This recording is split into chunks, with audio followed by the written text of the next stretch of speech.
Okay, recording started. Okay. So, hi, good afternoon, everyone. Welcome to our first workshop. So our workshop today is going to be about how to become a clinical psychologist in the UK, and then it's going to be mainly presented by Zoe and me. So we are both trainees at the UEL Clinical Psychology Doctorate program. When I'm sharing, I can't see anyone. So if you have any questions, please just unmute yourself, and then yeah.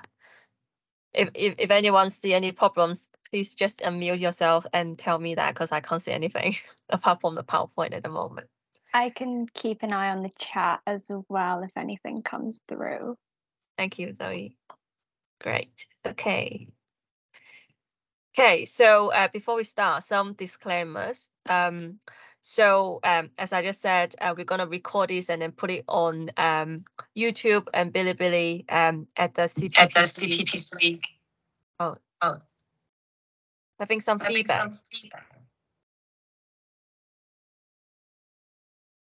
And then yeah, so then we can check. You can check out the videos later on if you can't be here for the full length. Also, what Zoe and I are going to share are our personal views and journey, which is not representative of the profession of clinical psychologists or NHS or of our university. Yeah. Sorry, Anna. The slides are still on the. Yeah. Oh. Okay. No. Okay. No. That's fine now. Sorry, it wasn't moving for a bit. That's all right. There's gonna be 1,000 things that go wrong. That's all right. Just life. Okay. All right then. So yeah, if I can share that. Okay. So you're on the same page as me now, right? Yeah. The disclaimers. Yeah. Okay. So in this workshop, we're gonna mainly be using English. But later on at the Q&A, we can take some questions in Mandarin or Cantonese or whatever language that is within our capacity. Yeah, later on. So we're gonna first of all, we're gonna share our journey to DClin, and then we're gonna talk a little bit about a basic intro, a very quick intro about what clinical psychologist is. And then we're going to talk about what CPPC does, what are the things that we events that might come up later on, and then some helpful resources. And by the end, we'll have a Q&A question. So some of you have posed some questions before on Xiaohongshu or on the questionnaire, so we're going to address them as well. Is it working? Yep. Yeah, it's like the screen froze for me and I don't know which page I was on. Okay. Do you want me to share the slides? Yes, please. Yeah, that might be helpful. Okay, give me a second. Yeah, thank you, Zoe. Yeah. Sorry, everyone. Give us a minute. This is the first time, so it's a million ways to go wrong. Yeah, but here we are. Okay. So I think we can move on to your bit now. Yep. Oh. Yeah, I can see your photo now. Love the animations. Hi, everyone. My name is Joey. I am a trainee in my second year at University of East London. So I suppose maybe just start off talking a bit about my own journey to the doctorate. And we've very helpfully kind of split it into academic, clinical, and research elements. So I suppose to start in terms of academics, I did my undergrad, a bachelor's in psychology at the University of Surrey, and that was 3 years. And then after that, I also did a postgraduate certificate in children and young people's psychological well-being practice. It's really long, but that was part of the kind of children's well-being practitioner training. I personally haven't done a master's in psychology or related kind of elements, but I know a lot of people have. But it's not, it's not an essential, and I hope it doesn't become one. So that's kind of the academic experience. In terms of clinical experience, I've had kind of a mixture of volunteering and paid roles as well. So the volunteering was mainly during my undergrad. I kind of did a few roles. So I volunteered at Nightline, which some of you may know of. It's kind of the university version of the Samaritans, but it's kind of a listening helpline for uni students, which I found quite helpful, was quite a good basis for kind of developing clinical kind of therapeutic skills. So during my undergrad, I also volunteered at the National Autistic Society. I was a kind of volunteer project worker, so kind of working with young children with autism and kind of helping them to develop social skills. And I volunteered throughout the 3 years, and then in my final year of uni, I kind of progressed into a paid kind of part-time role there, leading the group. So that was kind of during my undergrad, and then after kind of I graduated, I got onto the children's wellbeing practitioner training, and that was at UCL. So it's kind of, you've probably heard of the kind of psychological wellbeing practitioner, which Anna will probably talk more about. But this is kind of the children's version, essentially. So kind of doing low intensity kind of CBT informed interventions with kind of teenagers and parents. And so that training was for a year, and it was kind of studying at UCL and working at a kind of community children's mental health service whilst doing that. And then once I kind of completed that training, I moved on to a qualified children's wellbeing practitioner role in a different service. And I think I spent just under 2 years at that service. And again, it was embedded in a community kind of children and adolescent mental health service that was an NHS service as well.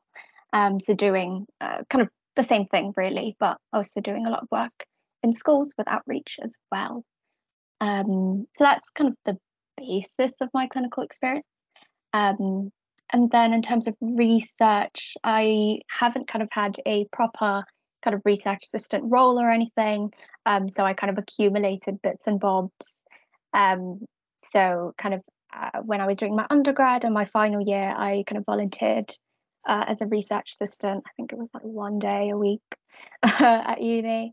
And then my kind of undergraduate dissertation, I kind of had to develop my own measure to use for the study. So it ended up becoming a bit of a project in itself. And then during my undergrad as well, over the summers, I would kind of go back to Hong Kong. So I would volunteer as a research intern at the University of Hong Kong as well. And that kind of accumulated over the summers to about maybe the equivalent of 5 months or so. And then I suppose just to say as well with research that you can also look for opportunities outside of your typical kind of research setting. So for me, whilst I was working as a children's wellbeing practitioner, I also kind of regularly sought opportunities to look for kind of research experience within the service. So kind of doing things like service evaluations and audits, and kind of delivering workshops and things like that, just to kind of build up my skills in research and dissemination as well. And I guess just to add, I don't and still don't have any publications.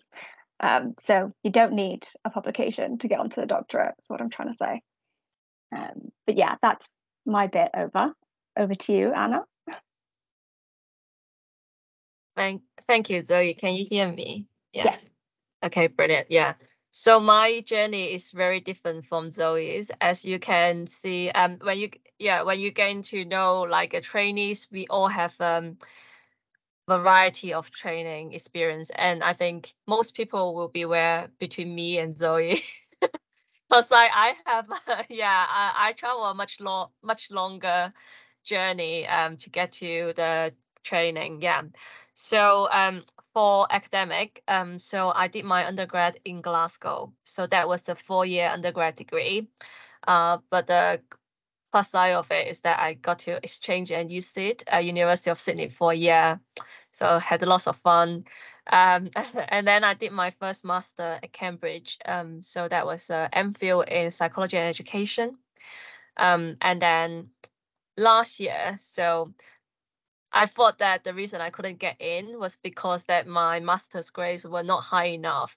So I did a second master at Queen Mary University of London in psychological therapies. So that is like my academic background.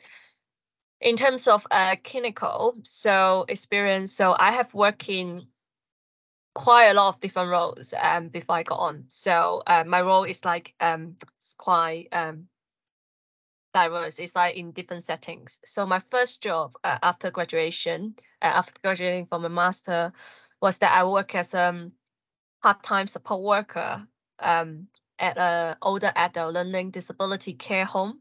So that role includes like doing a little bit of physical health, but also just like supporting their living, supporting the living of the residents there. I think they were generally over 50. They were over 50, and then they had learning disability. They had like mental, like they have, I think they have a few, like maybe they have like autism or like bipolar. So there's quite a mix of like their presentation there.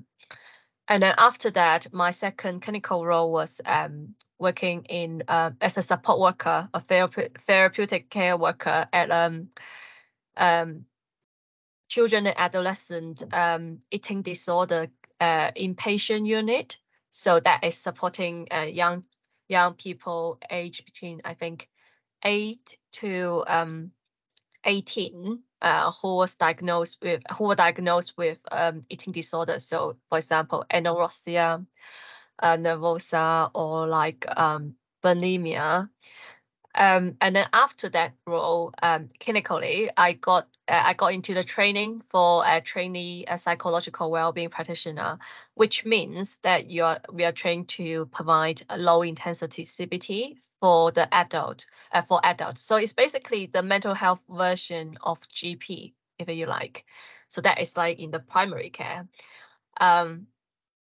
And then I did the training for 1 year. And then after that, I was doing a part-time PWP role at the a Meridian Wellbeing Center. So it used to known as the Chinese Mental Health Association, was 华新会. It used to be called like that, but now it is it joins to it is funded by NHS and local CCG now. So it not only provides therapy in Chinese, but it also have a whole range of stuff that is going on. So at that time I was providing therapy in English, but also in Cantonese and Mandarin as well. Not a lot, but there were quite a few experience of that. And at the same time, I was also doing a part-time assistant psychologist role at community children and adolescent eating disorder service again, but it's in community. So I wasn't working in the hospital or inside a ward. I was working in a community center, or community service.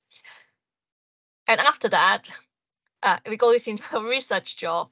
So basically, after that, I started to work for 1 year as a research assistant at Tsinghua University in the youth mental health lab. So I worked there for 1 year as an RA, and I was involved in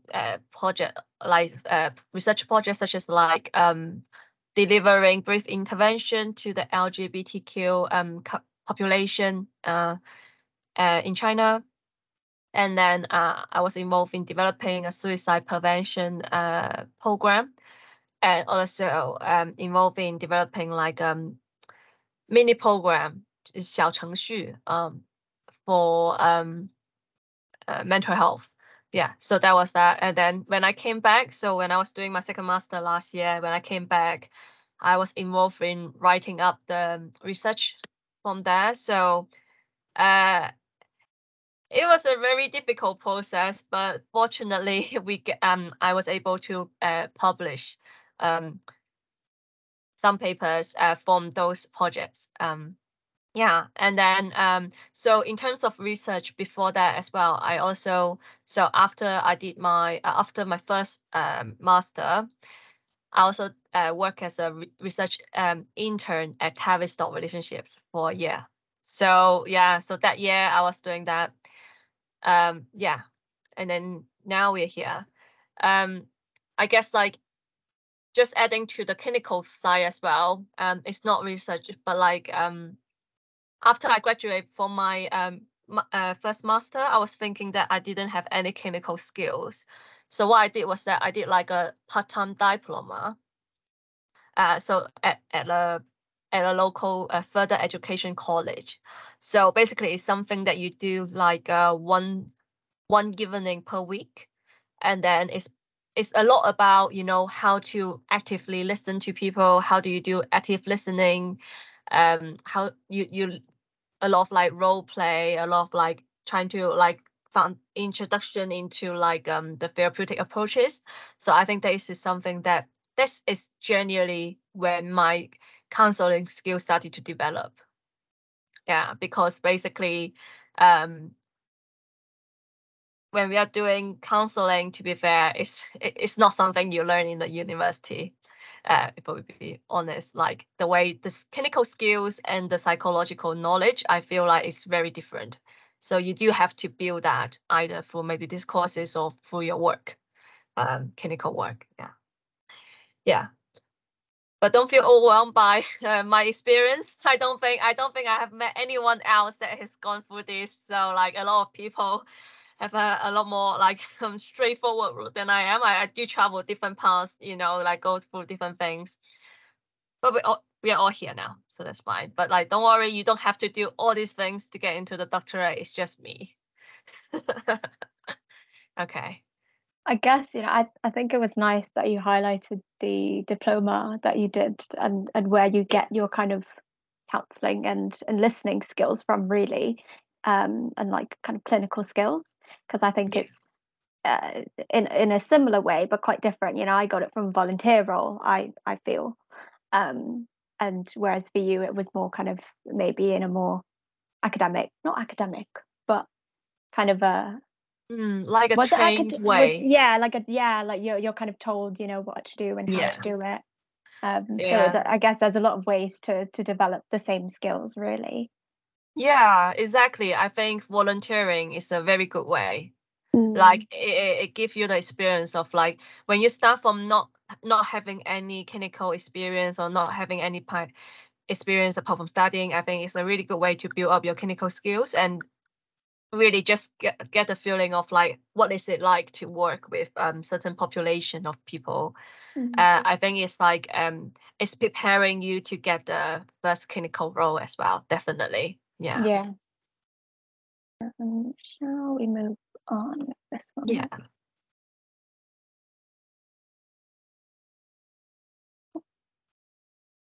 Okay. Was this my slide? Sorry, can't remember. Yeah, it was, Okay. but like they all came up. Yeah. Oh, did you not want to talk about? Oh no, that's okay. No, yeah, I mean like up to you completely. Yeah. Yeah, I suppose I can explain a little bit of what I know, and Anna, obviously feel free to add to this. In terms of clinical psychologist and what we do, for me, it really kind of splits into three main aspects. There's the clinical side of kind of therapeutic work and working clinically with people to kind of help them with managing mental health difficulties, physical health difficulties. You have your kind of more typical presentations, things like depression and anxiety, but you might also have, things that maybe are more specialist, like, things like addiction and learning disability, and other kind of areas as well. So really kind of on the clinical side, therapeutic work, doing assessments, kind of different measures, and kind of using some of those skills to support people, really. And so that's kind of the first area. I think the second kind of thing that comes to mind is research. Clinical psychologists are quite, I suppose it's quite a unique position in comparison to a lot of other different psychology roles, because there is that element of research and using research to inform a lot of the work that you do with people. So, for example, a lot of CPs will be using CBT, cognitive behavioral therapy, and that has kind of a huge evidence base behind it, and that's why it's used so much. But at the same time, it's also think about, it might not be an approach for everyone. And so with clinical psychology, it's also using research, but also combining your own judgment and your own kind of clinical skills to think about what else might be appropriate, what other approaches. And that's something that you learn kind of as you train as well. And then the third kind of element of clinical psychology, I'd say, is around kind of service development and leadership. And that is, that I think that really speaks to a history of clinical psychology in the UK, where we're positioned very differently from psychiatrists in different ways, because there is that element of we have this knowledge from research, we have this knowledge from our clinical work and clinical skills, and that then informs how services run. And as clinical psychologists, we have a say in some of that, because we can combine this knowledge. And so that might, I guess practically it might look like doing things like kind of evaluating services, might kind of be supervising other people, kind of, assistant psychologists and practitioners. It might be kind of thinking about, even just promoting kind of mental well-being and kind of accessing, communities that might find it harder to access support, and kind of thinking about our roles within that, in, I guess, increasing awareness.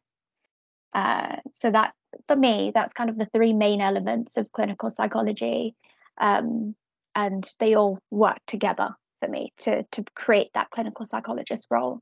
You can't have one element, you can't just have clinical without the research, without the service development. It all ties into one. Yeah, I don't know, Anna, would you have anything to add? Yeah, I think you pretty much sum up what we do, basically. Yeah. Yeah.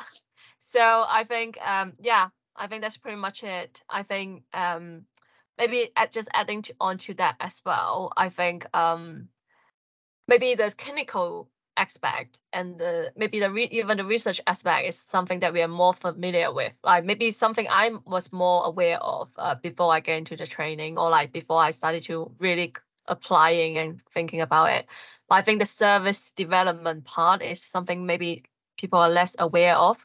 Yeah, so I think it's good that we kind of mentioned that. And I think there's another thing might be that I think now they're talking about psychology's role in policy reform, like how we can use what we know in clinical practice and research to inform the policy. So like, for example, inform what kind of therapy, what kind of service or what kind of therapy we should develop for mental health. Yeah.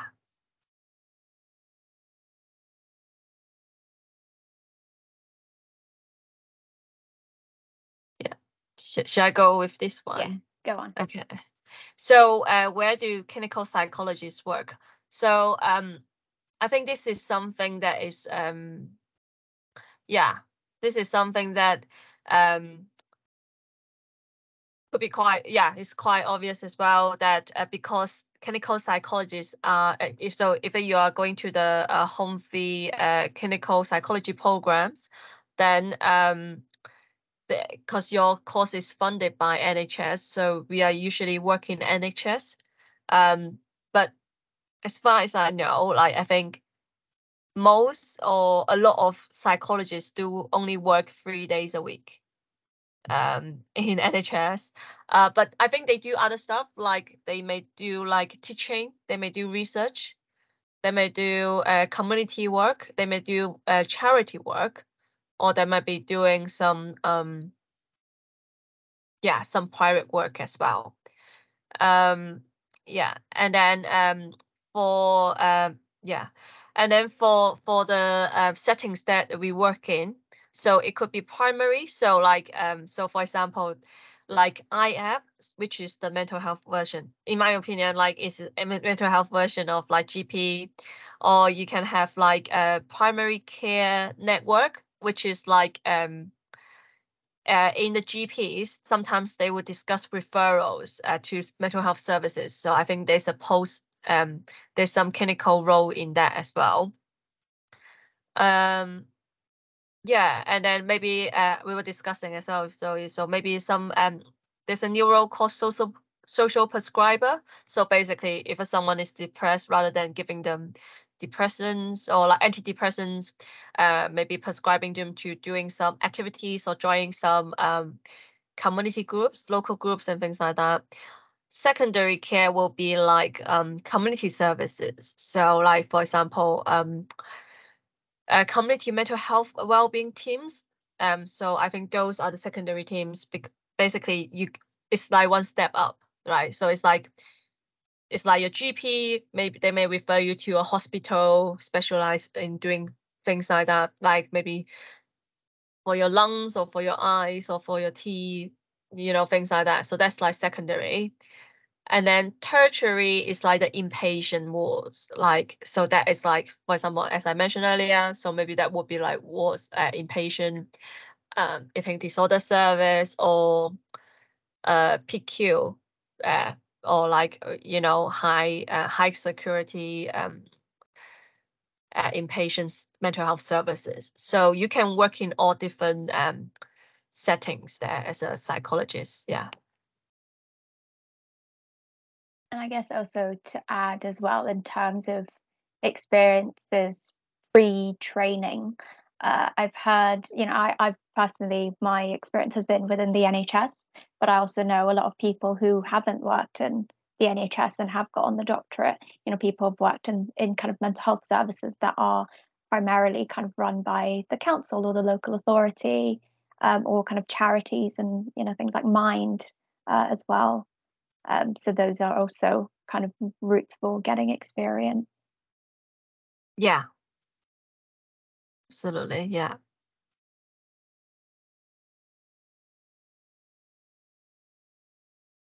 So should we just talk through these then, Zoe? Yeah. Yeah. So I think, yeah. Go on.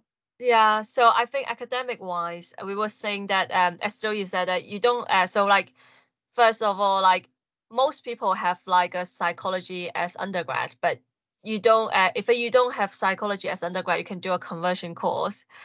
But if you already do undergrad in psychology, you don't have to do a master, right? Yeah, no, it's not a requirement as far as I can tell. Although a lot of people do have a master's, it's not necessary. I think as long as you've got a degree that is psychology, that has kind of GBC, graduate basis. It's graduate. It's essentially graduate basis, graduate basis chartership or something like that. Yeah. Essentially, it means that your degree in psychology is accredited by the British Psychological Society, which a lot of them are. Most tend to be, but obviously it is something to look out for. Yeah, and I think the reason that they don't a master is not compulsory is once you have the psychology degree, is because that they are very thoughtful of like people from different backgrounds. So like not everyone can afford to do a master's degree. So that's why you don't have to do one, especially if you have a very good undergrad degree, you know. Yeah, if you score, like if you have very high mark on your undergrad, then yeah, something that's gonna, yeah, really, I think that should be sufficient. Yeah.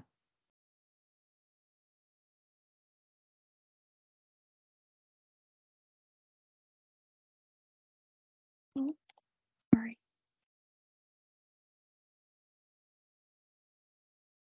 Okay, so I guess I was thinking at kind of prior experience, and usually in terms of applying for the doctorate, they usually ask for some type of kind of experience in working in mental health or psychology, whether that's in a clinical setting or in kind of a research setting that is geared towards kind of psychology research and mental health research.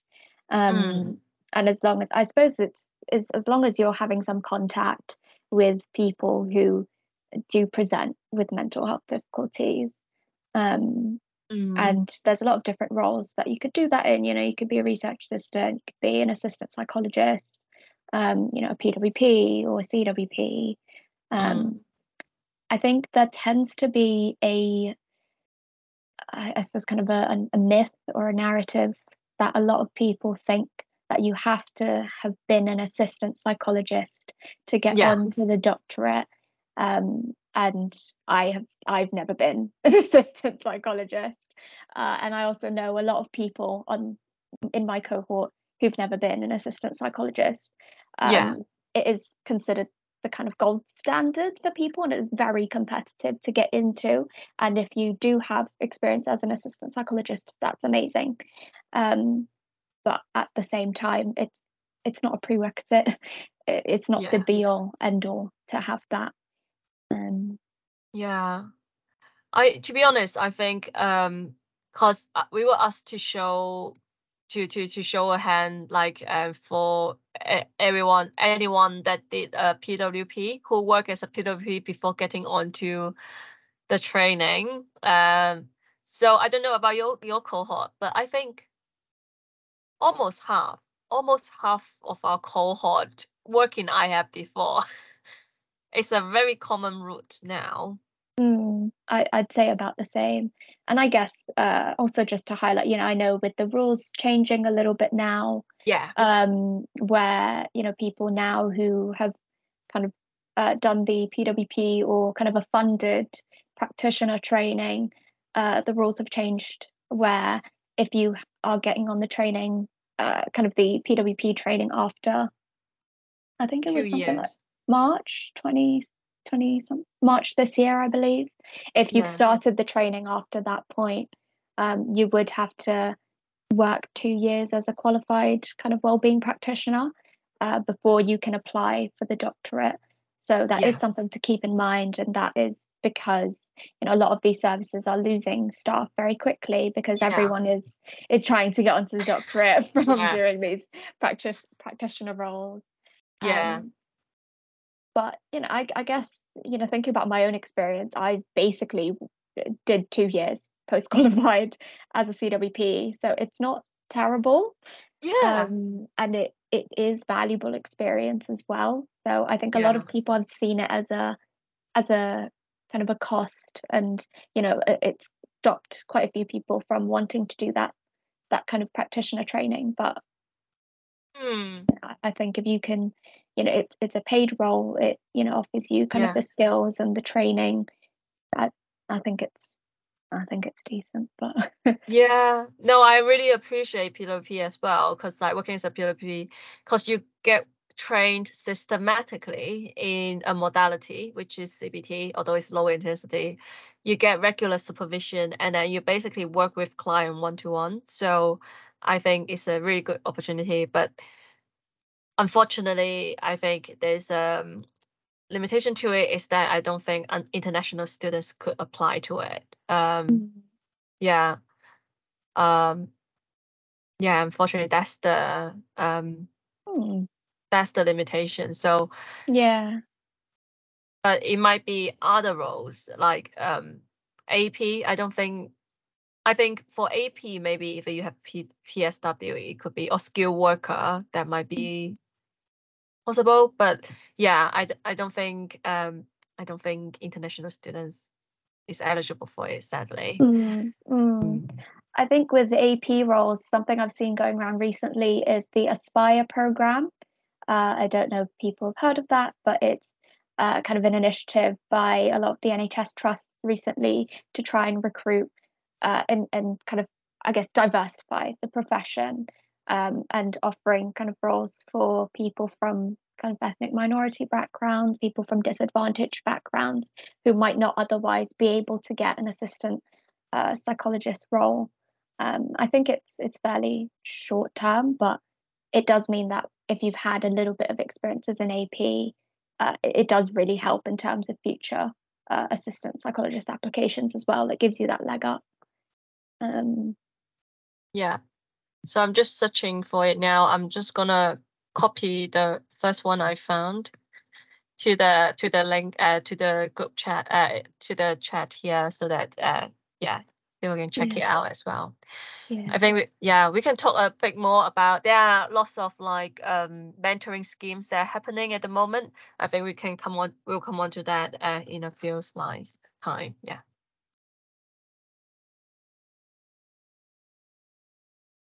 Yeah, so I think there are lots of challenges of becoming a clinical psychologist in the UK, especially if you're coming from an international student's background. So the first one is that the right to work and then get into NHS funded training. So just as we said, like PWP, unfortunately you can't get into it unless you have like other types of visa. But like I think if you are international student, I don't think it's eligible. You can always check, but I don't think it's eligible. But it doesn't mean that you can't get clinical experience in the UK. I think you can still be an international student, and then you have PSW. You must still be able to get AP roles. And I think even research assistant or like support worker roles, like you can change that to skilled worker visa for that, or healthcare visa. But obviously you need to check with like services each time. The other thing is that we need to adjust to the language barrier. So like if your first language is not English, like myself, my first language is Cantonese and Mandarin. So sometimes when I'm in a session, I actually need to pause for a bit and find my words. And then sometimes there might be, occasionally there may be things I didn't quite catch what they mean, but I'm still doing fine, I guess. Like I'm still on the training, so it's not a completely like 它不是一票否决的，it's not impossible, to do a therapy in your second language. I think the good thing about it is that you can even like after you're qualified or something, then you can even do it in more languages like Cantonese and Mandarin with our interpreter. And I think that is seen as a advantage or pro in mental health settings sometimes. And it's highly competitive, and it is very uncertain about whether you get into it. So, sorry about that. I don't know why. That's all right. Is it back? Yeah. Yeah.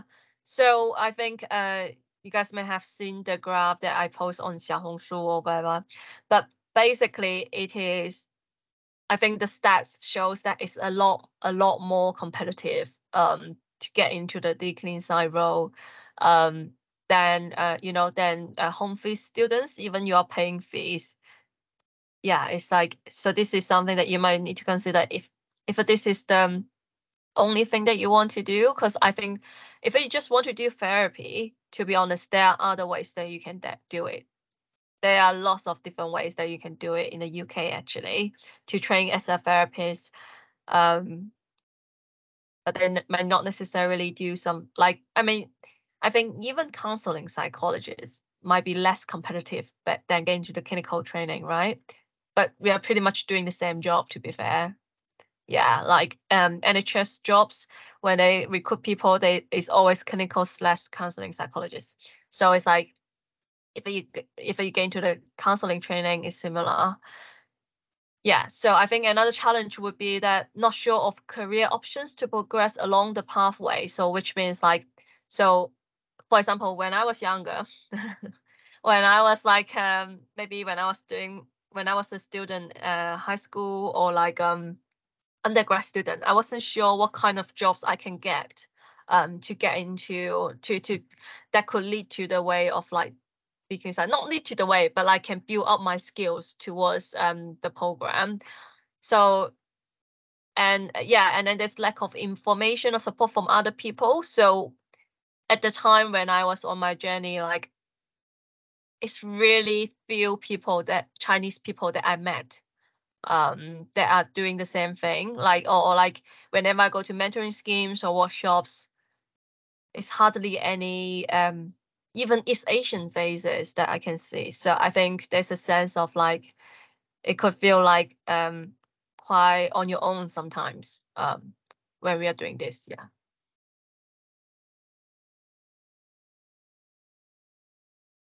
So this is why we founded this Chinese psychology Chinese psychology and psychotherapy community in the UK. So basically we just started, but I think that this is something that could really help people that were in the same situation as I was on the journey to DClin, or just broadly as a community for anyone who's interested in this field or this career, basically. So this is non-profit. So it's not about currently I'm not thinking about anything that is going to charge people. I think this is more like a community, more like a safe space there for everyone that is like on the same journey to meet and gather together and basically to support each other, really. So so we're thinking to provide this supportive community for Chinese students and ethically Chinese students or professionals working or aspire to work in this field, basically. So the reason that it's like different because like differentiate psychology and psychotherapy is because I think psychology they overlap, but they're not the same. So if you're interested in psychology, you can also work in research. You can also work as educational psychologist or forensic psychologist. You don't necessarily have to work as a therapist or like psychologist in a way. Yeah. And then I'm thinking the way that we can help people like this community space, we can do what we can do is that maybe we can do some more workshops and mentoring schemes.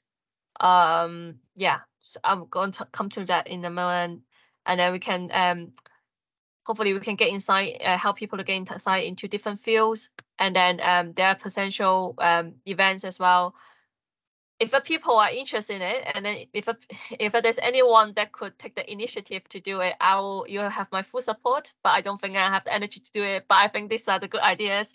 So if you're someone that don't mind to host something, be proactive and take initiative, please do this. Like please join us and do this. Like you have my full support. Yeah, but this is unfortunately I don't have the space. I can't personally don't have the time to arrange this yet. But if anyone can do it, I will be there to support you. Yeah. Do you want to say something about this story? I don't have much to say, but I guess just to emphasize that it is a community, and it's not particularly, obviously kind of you founded it, but it's not kind of particularly led in that way, if that makes sense. So as Anna said, it sounds like you're kind of free to kind of meet people and to kind of use it as peer support as well. Yeah, absolutely. Yeah, it'll be clear when we talk about the yes. So sorry for the upcoming workshops. So I think when you are at different stages of this journey, you have different questions. So I think, and I know people, luckily, I know people around me that are in different stages of this journey. So I think this is how we can help each other. Like how, yeah. So basically, the first one is that I think for people that are still studying at the moment, there might be a question of like, okay, how do I get the first job in clinical, in mental health? If I have no experience whatsoever, how can I do that? So I think I've been talking to people about this. If you're interested, please come to me as well. So if you have already found your first either support work or recovery worker role or anything like that, if you're interested to share your insight about this, please come to me. Yeah. We can discuss about you, and then we can have a online workshop just like this about just sharing your experience with other people. Like, how did you find your first job? And then the second one is like, so the second one is like, after people get like some experience, whether it's volunteering or job, how do you get into the next part, whether it is like the assistant role or like PWP, or as Joey said, like if you want to work with children specifically, how to work go into that roles, or like even research assistant roles or things like that. And then the third, and then I know people who might be interested in sharing this about this topic already. But if there are other people interested as well, whether you're in the meeting here or if you're watching this recording, please do contact me. Yeah, and then there's like also sorry, just the last point. Sorry. Okay. It's also about research. I know some people might be interested in doing research in mental health. I know people, yeah.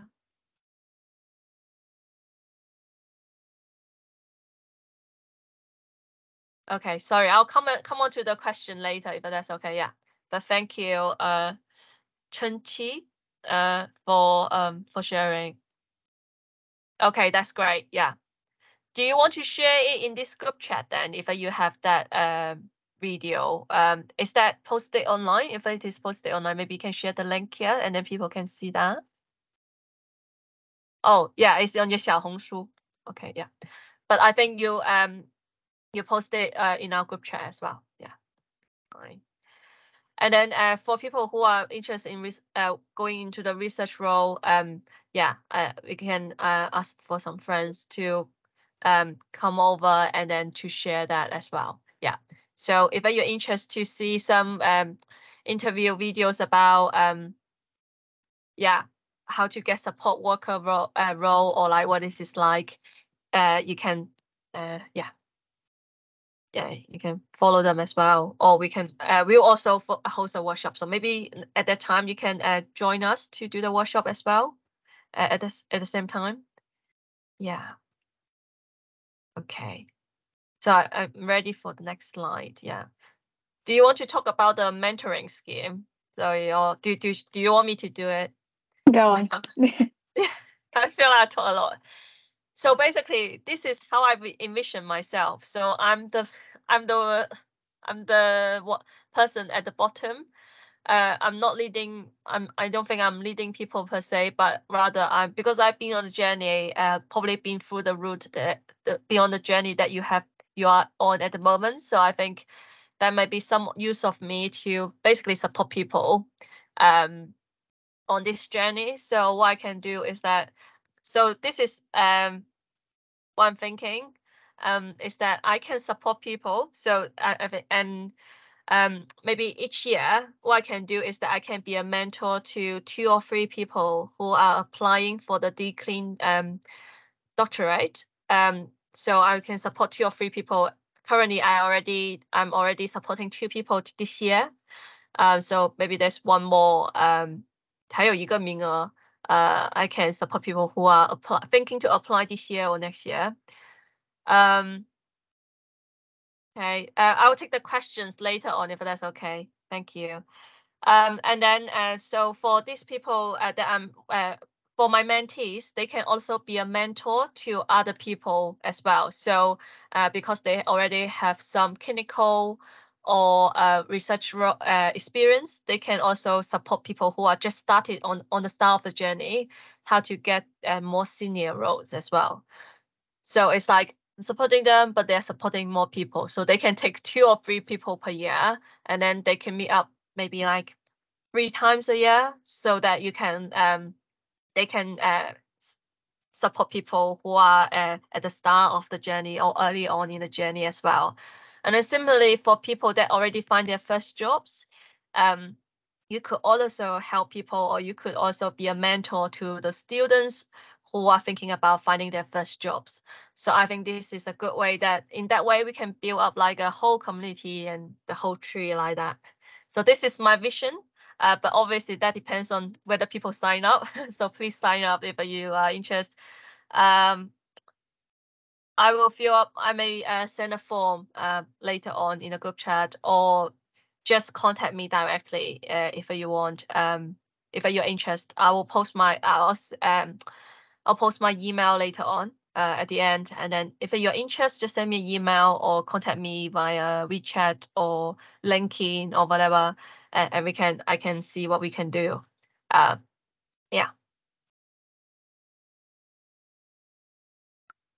So helpful resources. So the alternative handbook is by BPS is something that do you want to talk about that then? I'm sure you're familiar with it. Yeah, so the alternative handbook is published by the BPS every year, and it's essentially data from a survey that's sent out to trainees every year, and they kind of compile data on things like kind of people's experiences of training on kind of each course.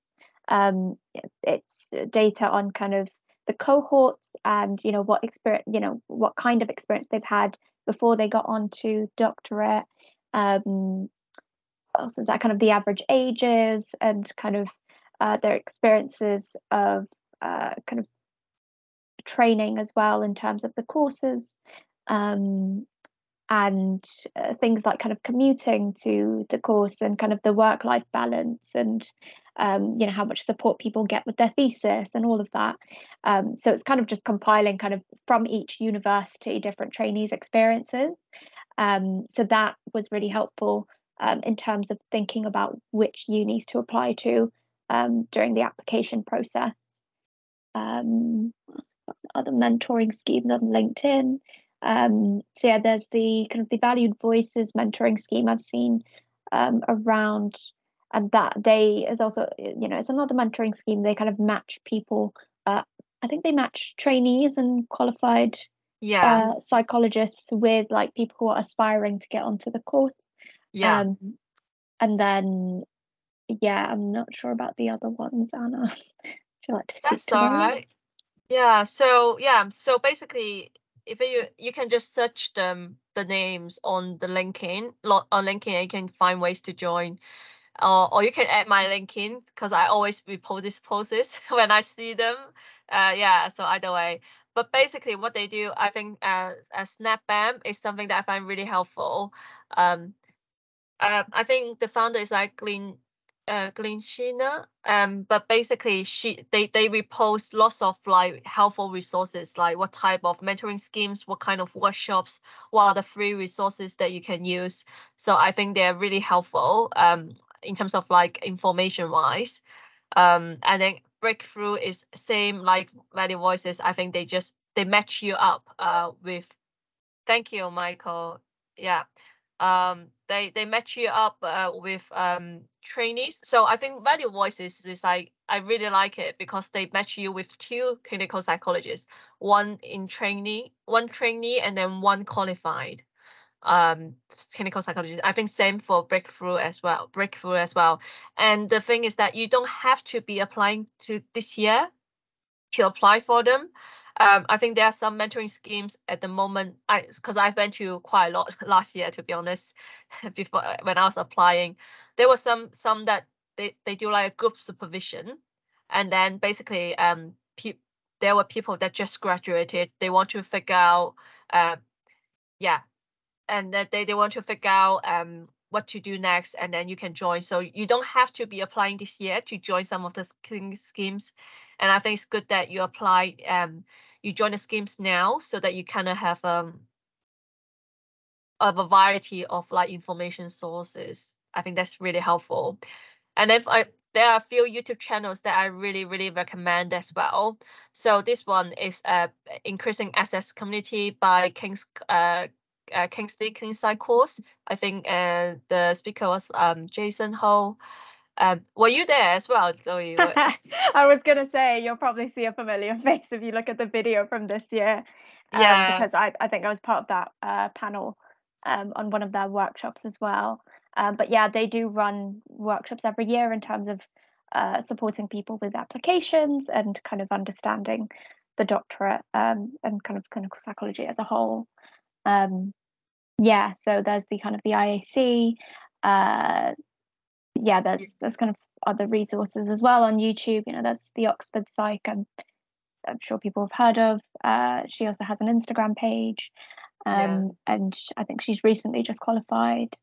And does a lot of kind of I think she's done quite a few videos on kind of her journey into the doctorate as well. And there's sorry. Did you want to go on? Yeah, sorry, just about the King's one, because I think one video I really recommend is about how international students get into the DClinPsy. I think they have the element. There's one video by them, this one, the Increasing Access Community Kings. They have one video specifically about how international students can get into DClinPsy, and then they have one video specifically about what are the alternative routes to psychotherapy in the UK. So like I think it will be really informative for people if you want to know what are the prospects, or like what is it like to get into DClinPsy as an international student, because I think we are both home fee students. So if you want to know the international student aspect, please do watch that. It's 2 hours, but it's your career, so I think it's worth it. I mean, you could probably also put it on like 1.5 speed, you know. yeah. And then Oxford Psych, Aika is such a big influencer in a field. Like when we get into the course, everyone was like, have you watched that? Yeah, everyone has watched that. She's amazing. Yeah, so really recommend it. Yeah. And this is just the people, there's just a lot of people that they talk about not only about journey to DClinPsy, but also like how to apply for AP roles. What is it like to apply for AP roles? And then what are the tips for DClinPsy application? What are the tips for interviewing? Like other topics in psychology as well. So please, please feel free to watch their videos, like, because there are lots of like very informative videos that out there already. Yeah. Okay, Q&A. The part everyone's been waiting for. Yeah, so this is all the questions that I gather from whether Xiaohongshu or the questionnaire. Okay, so the first question, I think we explained that it's not essential. Yeah. Okay. Second one, do you want to answer this one? How to increase clinical experiences after graduation, how to get work opportunities. I feel like my personal view on this is, if you can afford to, definitely volunteering. You know, there's loads of charities that will kind of take volunteers. There's lots of kind of volunteer opportunities. You know, the Samaritans is one. Kind of Mind do a lot of kind of community workshops and groups that people volunteer at as well. You know, kind of if you're still a student, kind of universities do a lot of this kind of stuff. I think a lot of societies now also have like a well-being like a well-being officer in a lot of societies. Right. But also just generally, you know, universities do a lot of well-being work now as well. Yeah, and I think a lot of that volunteering work will help to build up experiences. You know, I think befriending I don't know if you've heard of that, Anna. That's another kind of really good kind of way to get some experience working with people. I hope that answers the question-ish.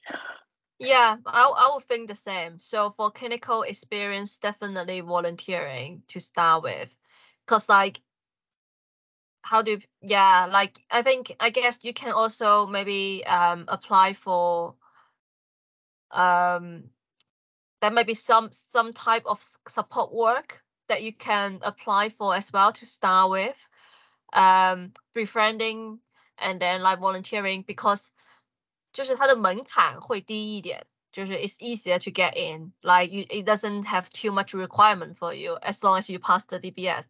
Like if you haven't committed any crime before, then you should be able to get into them. But yeah, I think generally, pretty much what you said, really. Yeah. What kind of experience counts as relevant? I suppose I'm wondering, is this question for the application, or is it just generally kind of psychological, kind of experience-wise? Because I guess for me, relevant experience would be something where you're kind of working, you have contact with someone who might typically access NHS or mental health services. You have kind of, I suppose, some kind of experience working with them, whether that's in a support worker role, whether that's in a clinical setting, or community setting. I feel like for me that'd be relevant. I think building onto that as well. If I'm thinking from another perspective. So if you think about applying or building up your skills to get into the doctorate or get into like therapy working, so I think it's the type of it's roles that give you maybe opportunity to. I think it always starts with building therapeutic relationship with certain population, whether it's like, as you said, like whether it's like learning disability or like a client group that are isolated, or like they may have some struggling with some mental health difficulties.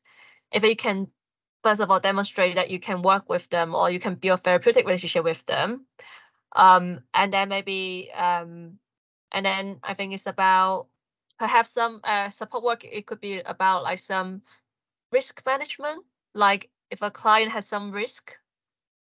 So I'm thinking about challenging behavior or self-harm or even suicide or like that kind of risk. So like this is why I really recommend SHOUT, which is all like the crisis line support, because they train you how to manage risk. I think this is something really helpful. And then I think further down the line, it will be like building up skills of like assessing people. So there might be some clinical roles that are only about assessing people, doing some type of assessment.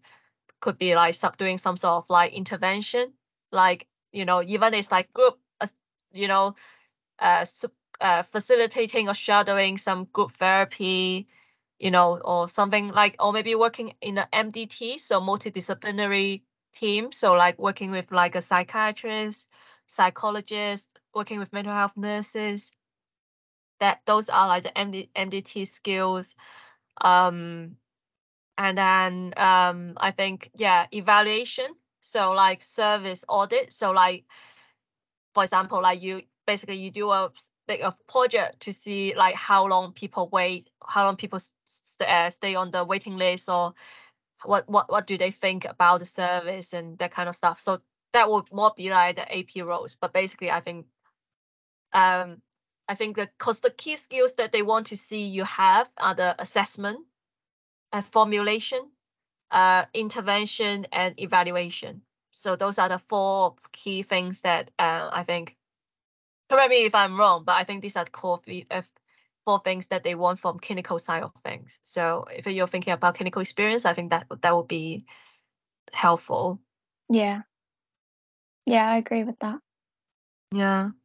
I mean, that kind of answered the third, fourth question as well. But for the research skills, do you have any advice or suggestions about how to improve research skills?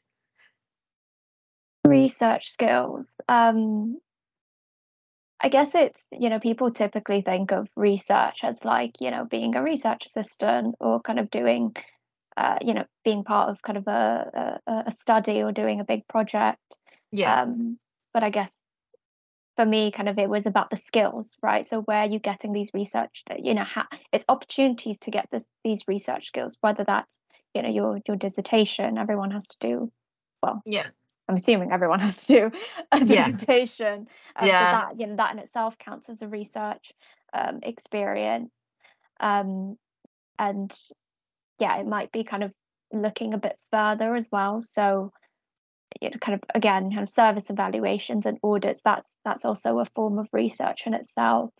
So I guess in a way, I would encourage people to look beyond the typical kind of just in a lab doing, data collection or whatever it might be, because research in itself is a huge, I guess, process. There's a lot of elements involved, and you could be involved in any of the elements, data collection, data analysis, the write-up of the research, helping with translating stuff, using our kind of our bilingual skills, things like that.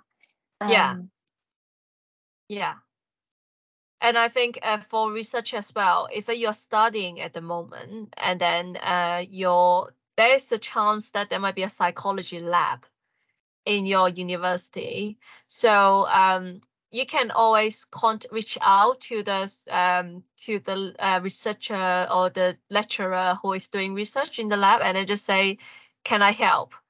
Can I be, can I help with something? Either it's like encoding or something.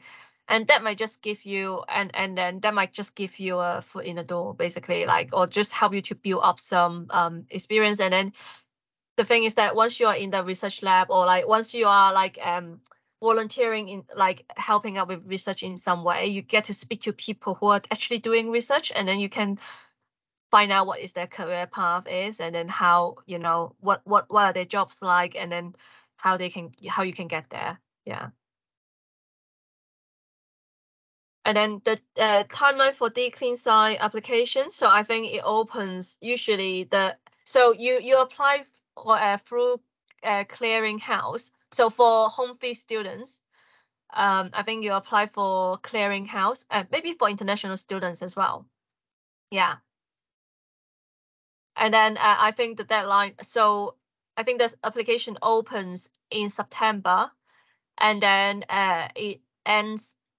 If I remember correctly, it should be the 22nd of November this year. Reason being is that I have mentees that need to submit their application at that time, so that's why I know, so that I can chase them up beforehand. And the interview process. Sorry about the application. Sorry. So that is November, and then when do we know the results? I think whether you are shortlisted or not, is it around January? I think. So you kind of wait, so each uni has their own kind of timeline, which is a bit annoying that it happens that way. But so it just means that you might hear back from unis at different times.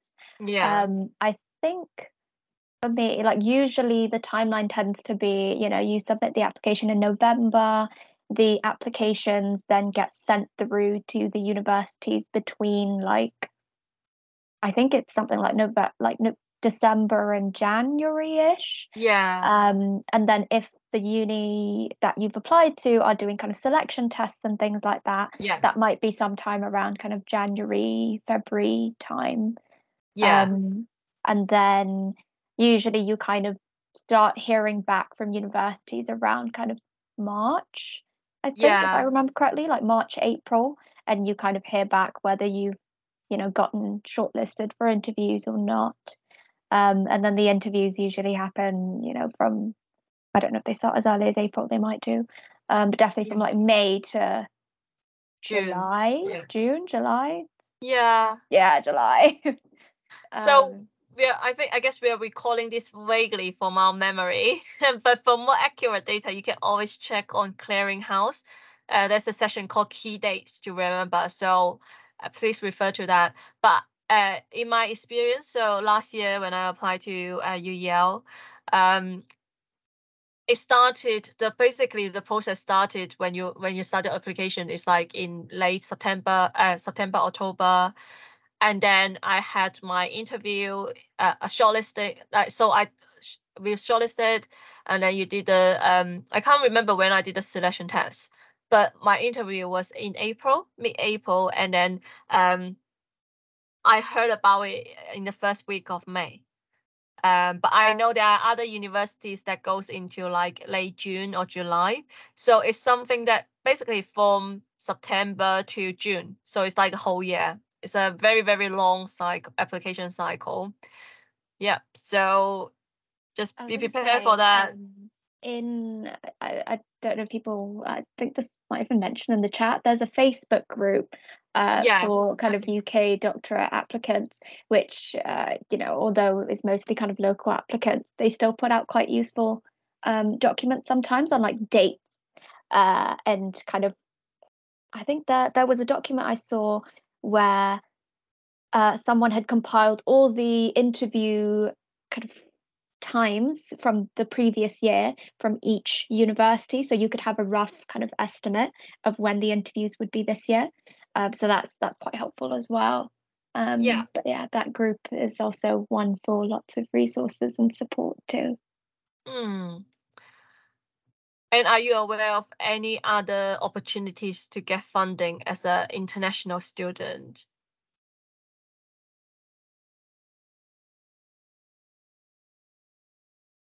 I will have to throw my hands up and admit that I am not sure, because it's a funded NHS training. If you're an international student, I don't know how it would work with I don't know if it would work with scholarships. If does it work in the same way? I'm not too sure. I'm not sure either. So if anyone knows about this, you can feel free to put your hand up, and then you can educate us on this as well. But as far as I am aware, I haven't seen anything going on. Not funded at all. Yeah. I think there might be other types of visa that, okay, so there's no funding. So Chichen said that there's no funding whatsoever, which is sad news, but I think it doesn't mean that you can't get any clinical experience here. And there are other, if you want to do psychotherapy, there are other therapy, I guess there are other courses or other routes that are less expensive. I think the counseling doctorate is significantly less, from what I've heard recently. The counseling psychology doctorate is significantly less expensive than the clinical in terms of an international student. So that might be something worth thinking about as well.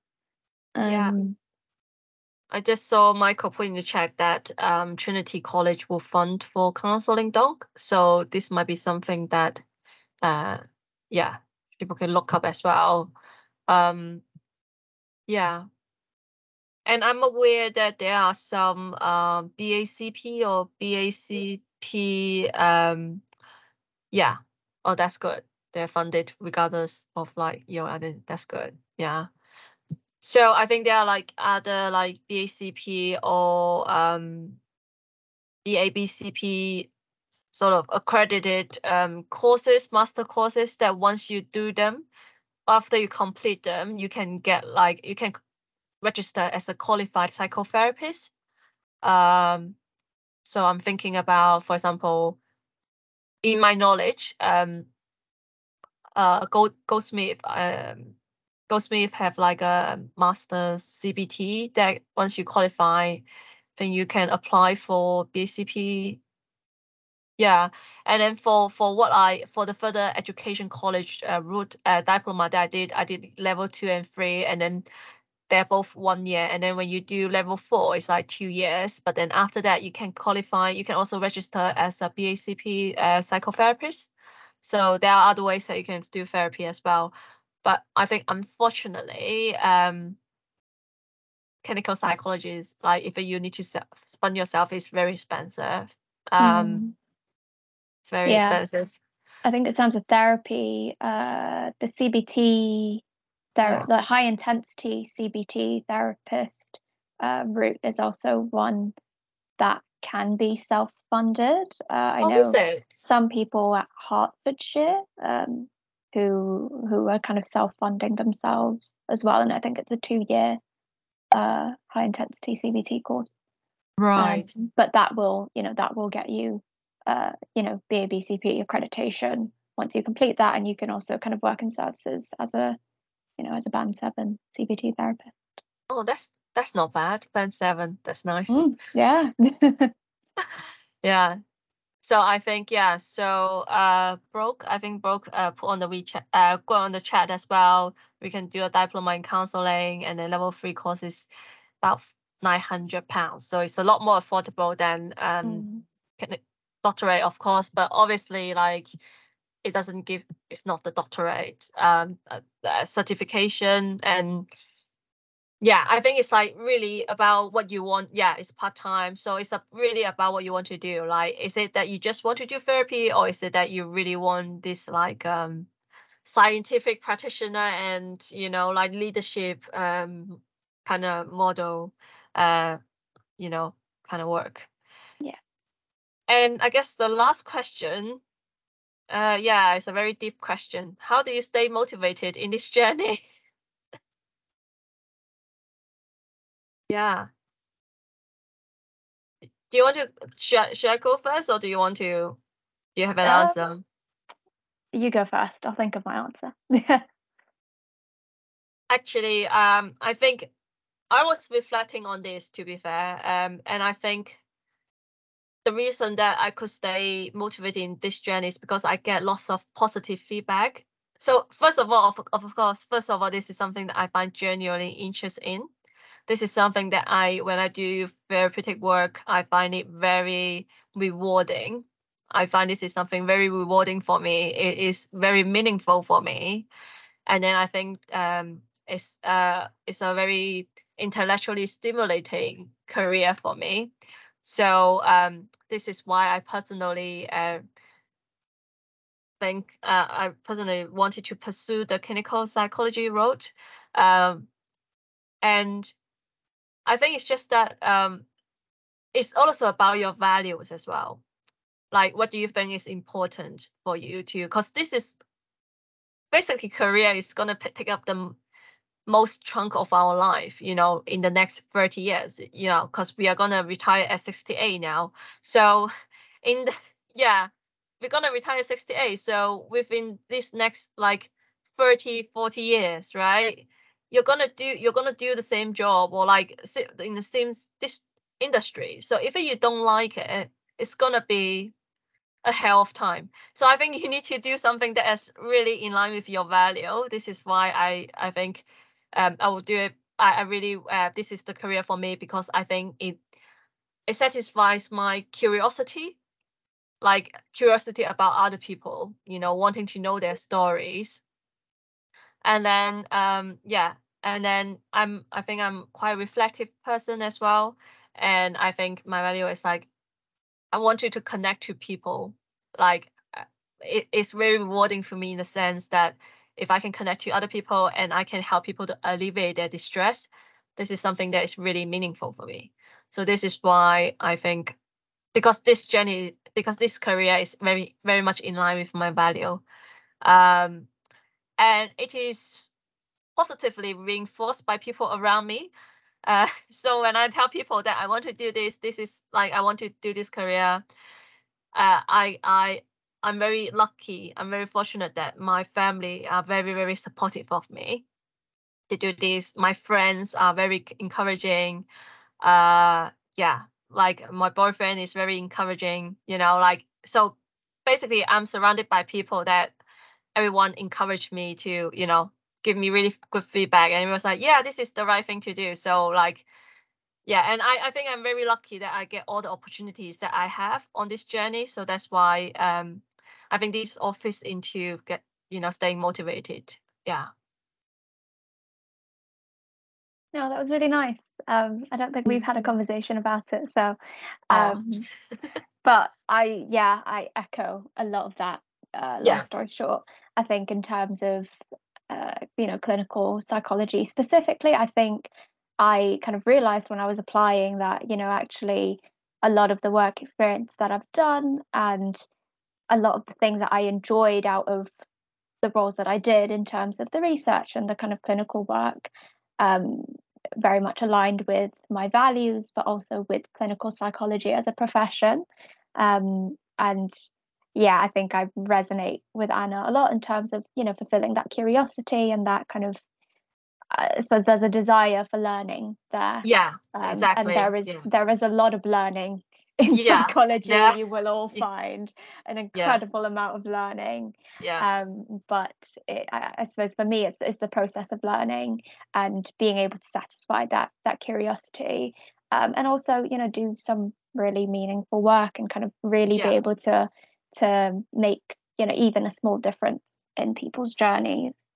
So I think it's really grounding ourselves in why this profession, why psychology, and really kind of getting in touch with your values on that, and reflecting on it. One thing that I forgot to touch on was like open to learning, because like once you start once you're on a journey, you have to, if you want to be in good practice, I think you have to have supervision. Supervision is about basically your supervisor is a more experienced clinician, and then you bring cases that you find difficult with, and then talk to them. And this is like 我觉得是有点像学徒制，就是有一个师傅带着学生，有个学徒这样，徒弟这样子。So I think this is supervision is like you have to consistently improving your clinical skills. And then also, with clinical psychologists, you need to do a doctorate degree, so that's a lot of learning in itself. And then I think after we qualified, you also need to do like CPD as well, continued professional development. So you need to keep studying, even in the next 20-30 years. So this is something that is like really important, that you are open to learning. Like, obviously not every day, we can't do it every day, but like in general, just like down the line. So I am aware of the timeline, so can we go to the last page first then, maybe? That's the last slide. This one. So I guess this is like the last one that this is something that I really want to, this was my motto basically, 朋友圈签名. It was this one that before I got on, I was just like, this is something that if you're on the journey, if you're struggling, if you're thinking whether you should, if this is right for you, if this is something you want to do, but you don't know whether you get to, I think this is something to, nice to leave us with. I don't know, will they kick us out when the meeting is over? No. Okay. So, so any questions then, guys? The floor is open to you. So if you have questions, just raise your hands, and then we can take questions now. Stop sharing so I can. See. Okay, Elaine, do you want to unmute yourself? Yeah, hi. Thank you for sharing. And it's just I want to clarify, because I'm getting a lot of conflicting information on whether it's easier to self-fund or be funded by the NHS. Since I just want to say, like, I get this from a reliable source. I'm currently working at a research team led by a former consultant clinical psychologist, and his PhD student told me that it's actually easier to pay for yourself to get to the DClinPsy, since you're essentially going to school and they just want to see that like you can get the training. But as opposed to if you're getting funding, then they're actually like employing you. But this is completely different to what you just said. So I just want to clarify on this conflicting information here. So I think there's one truth is that if you go into the clearinghouse website and then you see the stats there, they have outlined the statistics. So clearinghouse, I'm gonna see if I can find it for you. But like basically they outline each year how many people apply for the self-funded and apply for the like the payrolls, and then how many people get in. So you can actually find out from the data that I've seen, I think it's harder to get in from the self-funded courses for clinical psychology, but maybe not for counseling psychology. I think it's still easier to get in with counseling psychology, which is also something you pay. So I think that is more in line with the concept of like studying a doctorate course. I think that might be less competitive, but for self-funded and home fee ones, if you want to know the absolute correct answer for yourself, I think check that data because they have outlined the data for every single course. What are the people, how many people apply and how many people go on. So I think that's the truth for rather than opinions. I see. Thank you. Thank you. I guess maybe this is very UEL trainee of me, right? But I am thinking about, where, who's this information kind of coming from and what, how much people know about the kind of doctorate and the clinical psychology profession as well, because I guess I also would be surprised, and I have heard some people's experiences who, of previous trainees who, as kind of international trainees, who have said that, some people have this idea that if you're an international trainee, oh, you got here easy, you just paid. No. And no, I would like to sit here and clarify that's not the truth at all. In terms of, people have that misconception that because you've paid, you're kind of your place there is different to someone else, but you've worked just as hard for it. You can tell by the stats. It's very, very competitive, even more than home fees, I think, for some courses. Michael, what do you want to ask a question? Yes, I want to start by thanking you about the workshop. It has been really helpful. Thank you.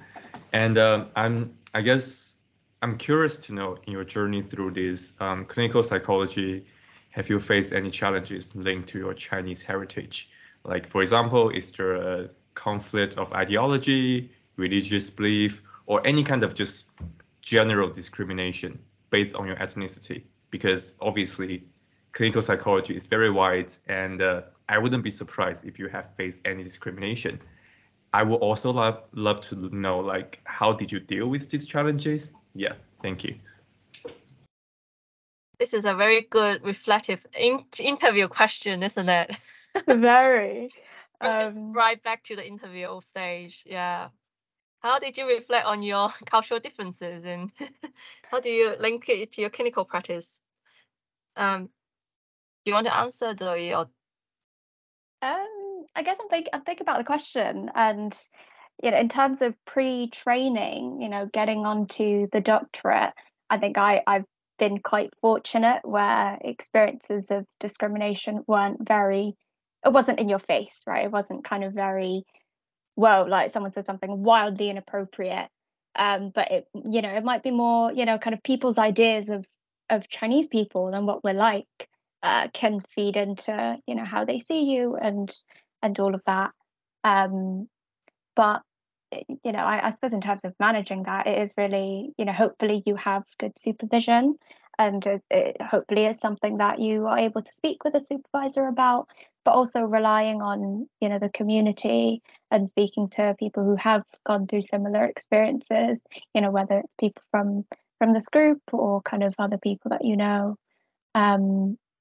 because you are right in the fact that clinical psychology is very white, and hopefully we can have a bit of a hand in changing that as well. Sorry, I don't know how much of that answers your question. No, that was really helpful. I guess I was just wondering that, of course, there's a lot of challenges that's related to the Chinese heritage, but I also wonder, how does it help you when you are trying to deal with these challenges or trying to navigate your way through this clinical psychology using the Chinese identity? I don't know if I'm making myself clear enough. Yeah. Yeah. Do you want to answer or? Yeah, I've been thinking about it as well, and it's something that I actually reflect on for quite some time, to be fair. Thinking about it yesterday, actually, for some reason. It's the paper that you sent me, Anna. Yeah, so I think I am an immigrant, so I came to the UK when I was 16. And English is not my first language. English is as you can hear, I have accent. And then sometimes, like, I may not, it depends on how well my brain functions. Sometimes I may not be able to speak English fluently, so it's not something that comes natural to me. But I think in my experience so far, I haven't, in this work itself, personally, I haven't experienced any discrimination. But what I do notice is that, and then I guess at the beginning as well, when I initially just started with therapy work, I always worry, like there might be a worry that, oh, like, will I be able to understand them? Because, like, English is not my first language. Can I understand them? And then can they understand me? Like, what if sometimes, like, I can't hear what they say, or like they don't like my accent or whatever. But in reality, that doesn't affect our work. No one has ever, well, maybe it does, but like no one has ever told me that, oh, because of your Chinese English, like I couldn't understand you, you're not a good therapist. No one has told me that. So I think this is something that I worry about. I thought it would be a barrier. I thought this is something that I might be discriminated against, but it didn't. Not, at least not in this therapy, in the therapeutic sessions or like clinical settings. I do think one thing that how these cultural differences might have affected, or like how I reflected these cultural differences on my journey is that, because in psychology or like in therapy, pretty much what we do is that we try to, a big part of what we do is like, obviously alleviate people from distress, but also help people to function, to go back to a sense of normality. But the sense of normality is different, depends on the culture.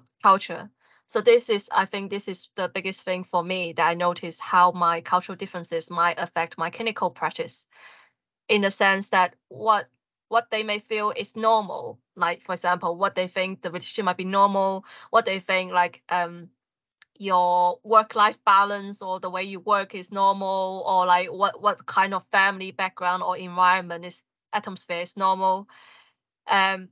It's different in the UK versus in the Chinese background that I came from. So it's about learning about this sense of like normality, what is right, what is basically like in this sense, like, or how people should function. I think this is the biggest learning point for me. But I may be going off tangent to what you said. So it's just me reflecting.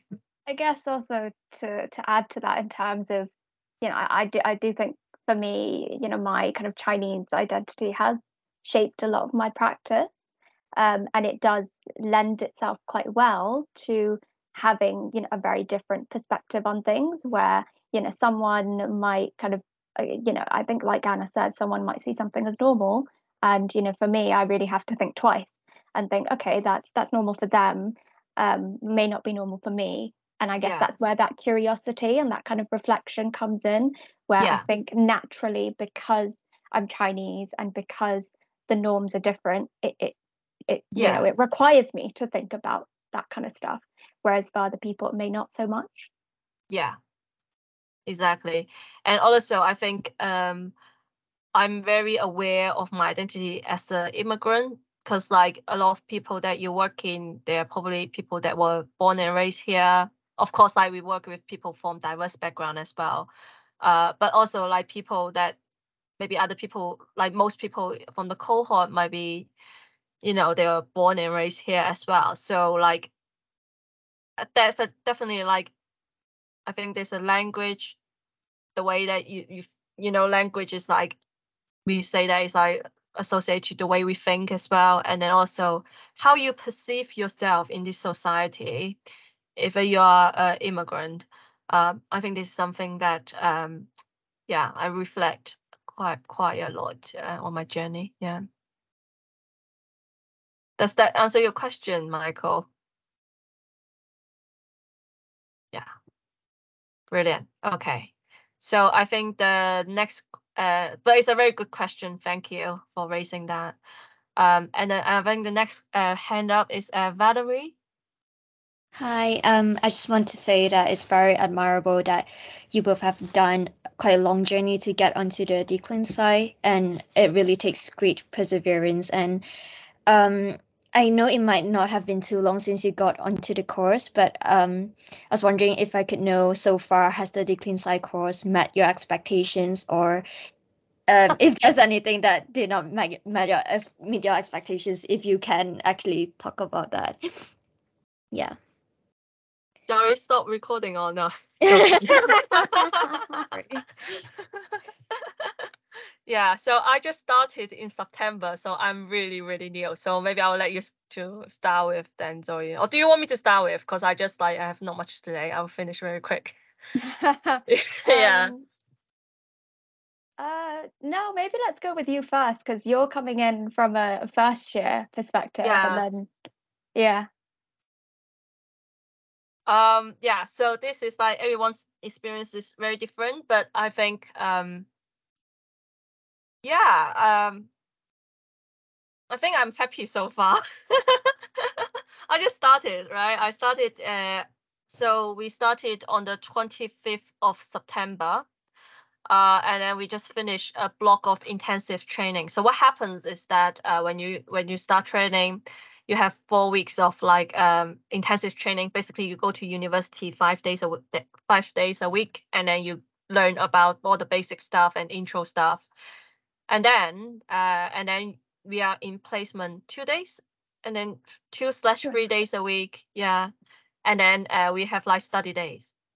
So I think I'm happy that we get study days, because I know that UCL trainees don't get study days, so they might need to work on their essay or their report, in the evening or like weekend, which we are gonna do sometime as well. But overall, at the moment, I'm quite happy about it, because I'm just started at my placement as well. And I think this is I'm happy about that at the moment. Yeah, I guess everyone's experiences of training can be very different. And also, which uni that you end up getting into will also really influence your experience, because each uni has their own approach, their own kind of ethos, and the way that they like to kind of teach as well. For UEL in particular, it's quite kind of social justice focused and very much thinking about kind of social context, and how that affects a person's kind of difficulties with their mental health. I guess for me, kind of coming in from a kind of second year perspective, it's definitely been challenging, but I did expect that. You kind of, no one will say the doctorate is easy, and it's not advertised as easy either. It is a difficult course. But that being said, in terms of the learning, in terms of the kind of placements and the work, I think I've been pushed, in terms of being able to learn, to my limits, really. And I think I've always kind of been able to feel quite challenged in my placements, which for me is what I was looking for, really, to that kind of continual learning. And at uni, teaching has been very, very kind of, what's the word? Interactive. It's been interactive. It's been eye-opening. It's you hear a lot of different perspectives from people. Yeah. It's also quite critical as well for UEL. which I personally quite enjoy. So yeah, I think in terms of, training, I'd say it has met my expectations. It is, I don't think you quite anticipate how challenging it will be until you're in it. And I can definitely say now that it is challenging. Yeah. Anna, as you will know. Yeah. But at the same time, I also want to encourage people to not put the doctorate of clinical psychology on a pedestal, because it happens and people apply to the doctorate and they think it's going to be this, absolutely amazing experience. And sometimes it is, and sometimes it may not be. It fluctuates. But that's to be expected of any training course, really. But it's not, it's not the one route in psychology, and it's not the only thing you can do. Yeah. And I really want people to keep that in mind, because it can be devastating when you don't get on, and when you set your hopes on something like this, or you get on and some things don't quite turn out the way you'd imagined, or you don't get the placement you really wanted. That for a lot of people, it can feel quite disheartening. So yeah, I suppose just kind of keeping in mind there are options, and psychology is full of variety, really. Yeah. Hopefully that answers your question. Yeah, definitely. Thank you. I appreciate the honesty, and I'm really glad that you both are enjoying it. And yeah, good luck going forward. Thank you. Thank you. Yeah. Before picking the next question, I just want to type in my email address. So if anyone is still is interested to join the mentoring scheme, send me an email, and when I figure out how to do this, I will contact you. But I'm thinking do some sort of form so that you can link one person with the next one, like link a mentor and mentee. But email me or you can reach me on Xiaohongshu or WeChat, or in a group chat. Just let me know if you want to be in the mentoring scheme. I'll come up with something later on. Yeah. So I think the next question is Anne Wang. Yeah, hi. So thank you for sharing your experience. So I have a question about I have a master's in psychology in Glasgow, and I graduated in 2021. That's a long time ago. Yeah, I know. So I have I doing some research about how to apply for a doctorate. Then I found out you have the problem with the right to work, and you need to, most of them you need to self-fund it. So I decided to get a job first. Yeah. So currently I'm working in UK, and I decided to get my PR first, and then maybe I'll apply for a doctorate in psychology. That's it's always my dream. Yeah. So the question is, I jumped into a different industry. I'm working on finance now. Yeah, I know it's quite different. Yeah. So I actually I have around 4 years for me to prepare for for this doctorate, but I don't know how to start, how to jump back to a total different industry. Yeah, it's yeah. For what I could think is get some voluntary experience. Yeah, because my bachelor is not in psychology. I only have a master's psychology, and it's a conversion program. Yeah, so I'm not so sure if they think I have enough ability to continue in a PhD. Yeah. Yeah. First of all, can I just say that we are alumni, because I did my undergrad in Glasgow. So yeah, I think I know who you are. Okay. Yeah. So and I'm thinking that so the first thing that came to my mind is that you can do part-time psychotherapy courses.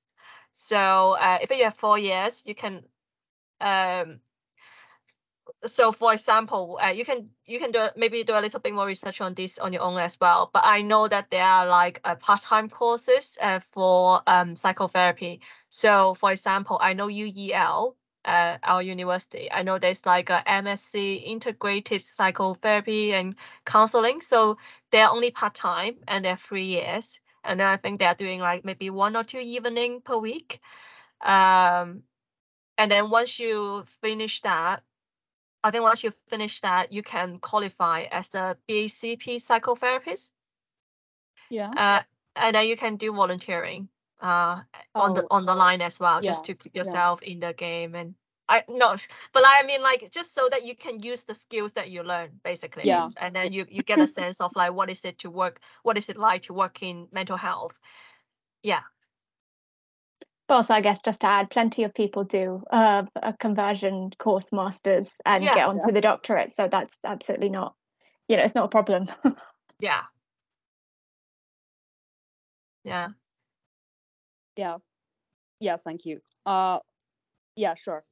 Yeah.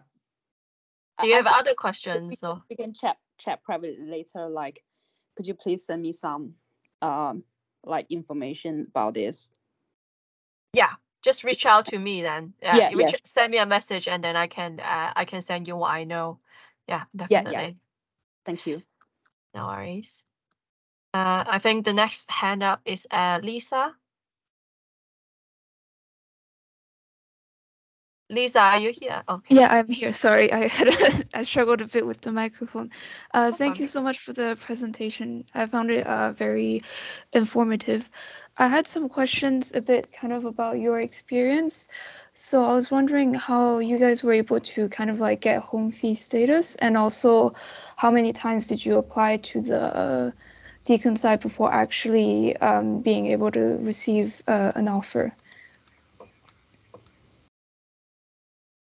So I got the home status because I came here when I was 16 with my family. So unfortunately, that's not something that is related to my career. It's more related to my family. I applied. The first time I applied was to counseling psychologist doctorate, and I thought, oh, if you pay fees, it should be easier to get in. Apparently, not the case. I got rejected straight away. And then they also say that I think for counseling psychology, you do need to come up with quite a decent doctorate level research proposal for them to consider taking you on. And after that, I also applied the year before. I didn't get anything, and then this is my second time applying for DClin, and then third time applying for doctorates in total. I see. Thank you. For me, I have British citizenship, so that sorts out the home fees really. And then in terms of applying, I applied on a whim. I applied once and got lucky, but very much not the case for most people. Very much. Yeah, so I think if you want to know about this in more detail, rather with a bigger sample, not just the two of us, you can go to the the alternative handbook by BPS. They have a stats specifically about each course, how many times people apply. Yeah. So I think maybe 2 or 3 is the norm, really. 2 or 3. Yeah, but there are people that apply more than 3 times that they still go on as well. So I think, Okay, thank you. Oh, no worries. Okay. I think, Michael, do you have a question? Yes, I have one more question that's related to the Chinese identity. Okay. Wondering, so given that your education was mostly taught in English and a lot of concepts, a lot of knowledge were conveyed from a Western perspective, I wonder how do you kind of translate that or kind of convey that to a Chinese client when you are supporting people, assuming that you will be using Mandarin or Cantonese, because I'm Cantonese as well. And I think a lot of the concept from UK, I can't even translate it directly to Cantonese. So yeah, I just wonder, how do you deal with that? Thank you, Michael. It's a difficult one, Zoe. It's a very interesting question. It's something I've been thinking about a lot for my thesis as well. Because the truth is, a lot of it is it is not directly translatable in the same way. A lot of things, as we all know, are maybe conceptualized and thought about quite differently. And not even Chinese, other languages, it might be difficult in their own ways as well. But yeah, it is something that I guess, as I think psychology is quite developed in the UK, whereas in other kind of countries, and especially in kind of more Chinese countries, I don't know how well developed it is in comparison. It's still quite fairly well developed, but not to the extent that it is in the UK, I feel personally. So with that will in itself make a difference. But there are resources and materials, and there are obviously psychologists in the Asian parts of the world, so it is possible. It is just done a bit differently, I would imagine. But I think Anna might have a better answer because she's actually worked with Chinese clients. Yeah, I think first of all, I must admit that it is hard, because sometimes that I will just want to say something and then I really can't find a word in Chinese. So for example, session, right?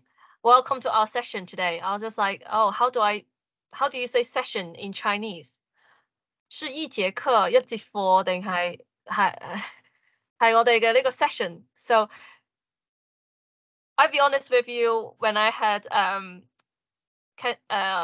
clients from Hong Kong, I just say session, because like they understand it as well. I think for more deeper concepts, I think it might be helpful to use analogies or stories to explain a concept. So it's like basically it's like working with people. In general, it's like working with people whose first language is not English. You'll meet this problem whether you're working with someone that maybe speak Farsi or someone that speak Romanian. You meet someone that they will have the same problem.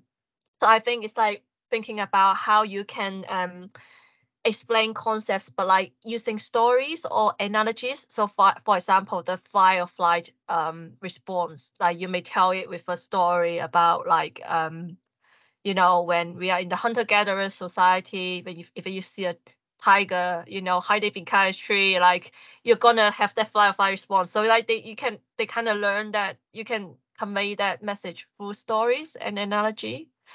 And I think sometimes you don't have to. I don't think, like in therapy, I don't think there's lots of like difficult terminology that we use per se already. Like thinking about, for example, working with young people, like Zoe does, right? Like you need to adapt your language to the population that you're working with. So you use really, really simple stuff. So to answer your question, I guess it's like how to translate like terminologies from English to Chinese. I think it's about you understand what the terminology means first, and then you explain it in your own words. That could be conveyed in Chinese. But I still don't know how to say session in Chinese. So if anyone knows, let her know. Yeah, please. Let me know too. Yeah. I just say 歡迎嚟到我哋嘅session. This is 第三個session. This is our first session or something. Yeah. If no one have another question, I have one more actually. Okay, go on then. Why not? I have a lot of questions. No, that's good. Yeah, this one is about social media. So you mentioned that you're posting a lot of things, and I think that's great.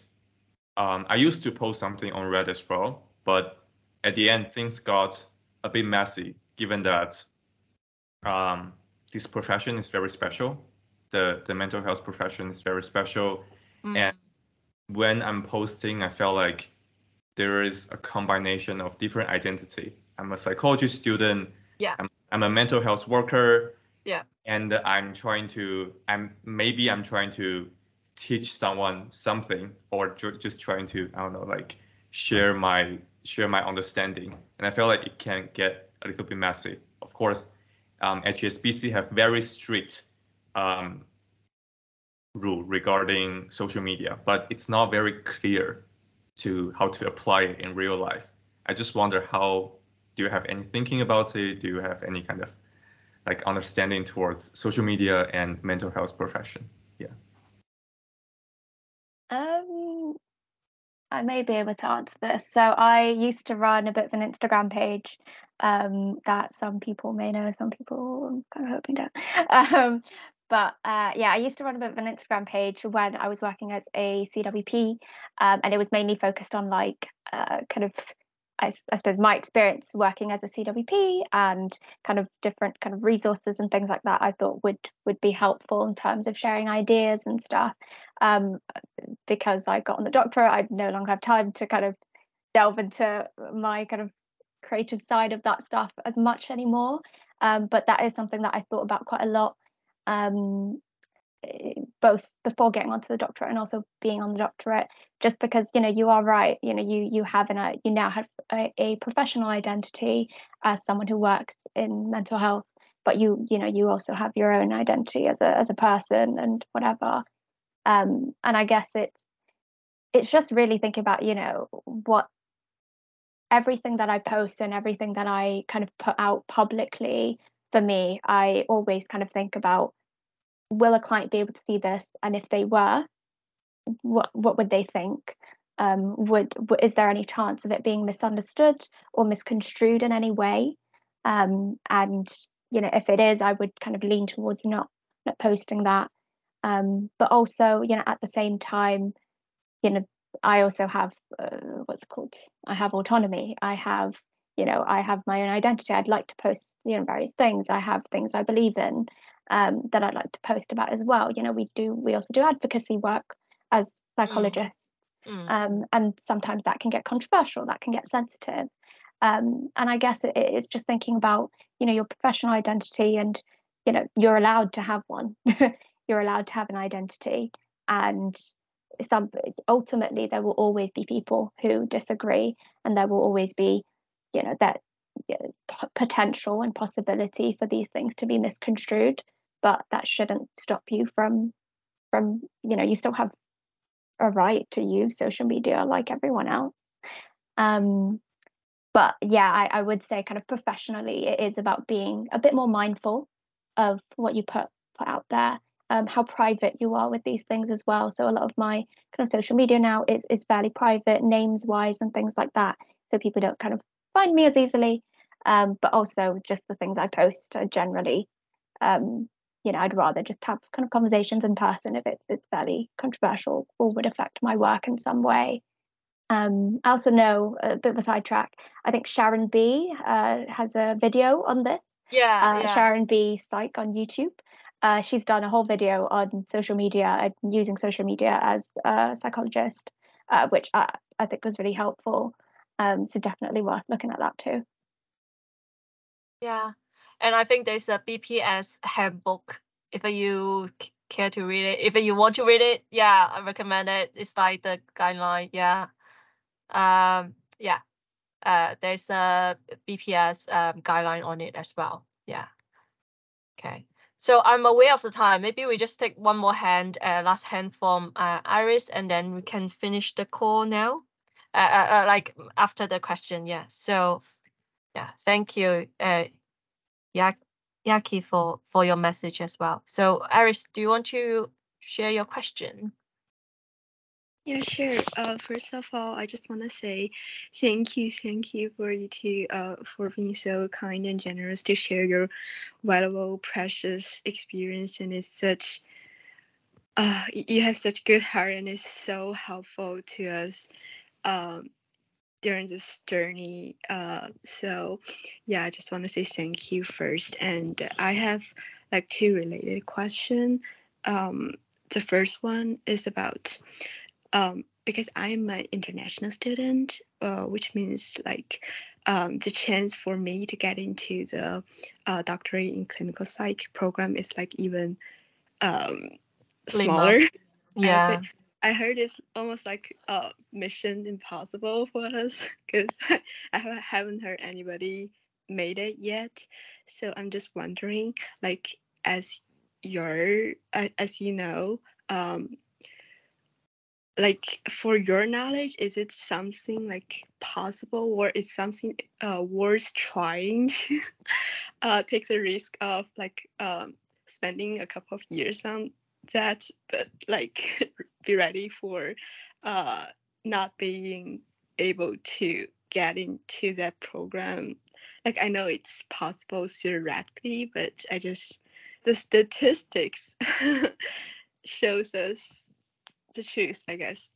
And that relates to my second question, and that is if clinical psychology program is something not that possible, should I simply jump into like counseling program, let's say? And I know that's kind of hard question to answer, but I guess I have to ask because I heard they are like rather different two paths, and you need to be ready respectively for each of them. Like for one, you need to get some counseling certificate or so, because they're asking for some specific skills, I guess. Yeah, that's my question. Thank you. Thank you, Iris. Do you want to start, or do you want to go first? Or I guess I was thinking about your first question, is it possible? And, theoretically it is, but also, in reality it is. Like, I've met international trainees, I know current international trainees. So it is very much possible. It is just competitive. And yeah, so, hopefully that somewhat answers the question. In terms of like, I'm not, maybe Anna will be able to answer this a bit better in terms of the counselling doctorate, but I know someone who did get onto the counselling, was a counselling doctorate trainee, and she worked at my old service as a CWP as well, and kind of had some support worker experience and things like that. And she'd applied to counselling because she didn't get onto the clinical. So I'd imagine that it's about the same experience, but obviously I'm not sure if things have changed. yeah, I think I really see where you're coming from, Iris, because like that was pretty much what I was thinking last year. It's like, okay, so if this doesn't work out, what am I gonna do? Like, am I just gonna spend all my life applying for this thing that it might not even happen? Like because of all the stories you hear, it's like it's a bit of almost like a gamble. Like you don't know like whether you can get in. There's no guarantee. This is why I think this is a very competitive route as well. My personal suggestion would be that when you're on the way to apply for clinical psychology, do things that you really enjoy. So do things that you are happy to sit with even when you don't get on, so that you don't feel like you're wasting your time and wasting your life doing things that you don't like or you hate just to get onto it. So my suggestion is that try to see if you can build a career, like go to do things that you genuinely interest in. Like for example, like I mean by like maybe doing some clinical role or like therapy role, or like trying to do some training or like clinical training, like what we mentioned earlier. And then because like even because you see, like even you don't get in, at least you are doing things that you already enjoy doing. And then like when you're doing this, it's like building up your chances of like getting to it at the end anyways. And I think applying for counseling, why not? Because you're paying anyways. Like why not? Why not go for that? I think the other thing is just like for counseling, you do need to write a research proposal. Like that is something that's different, because like for clinical psychology, you need to write a reflective statement. But for counseling psychology, you need to write a personal statement. No, a research proposal. So it depends on whether you have a good research idea or something. Yeah. That is so helpful. Thank you so much for the reassurance and those valuable information. No worries. Okay, so yeah, I think Chichen was saying, why not counseling masters? Yeah, I think counseling masters, you can also practice. Do you want to speak a little bit about that? So for the counseling master, I did consider. Oh, you mean me or? Oh, I was thinking Chichen, maybe he can share something about. Sorry, because like I think he's trying to answer your question as well. Sorry, yeah. My bad. Yeah. You want to unmute yourself, Chichen? Right. Okay. Can you hear me? Yeah. All right. Just turn on my camera. Okay. Yeah. So I'm currently doing counseling masters, and I don't actually see the point of not going to the counseling masters. I'll say it's a safer route for you, because obviously for international students, I was in that exactly same position 1 year ago when I graduated from my first master's in a more academic wise, psychology. So I was searching all the information I can get on the market about clinical psychology and counseling psychology, and also assistant psychologist role in NHS, and also the PWP workers. So none of them can actually work directly to international students. That's a very sad truth, and I've been struggling with that for more than a year.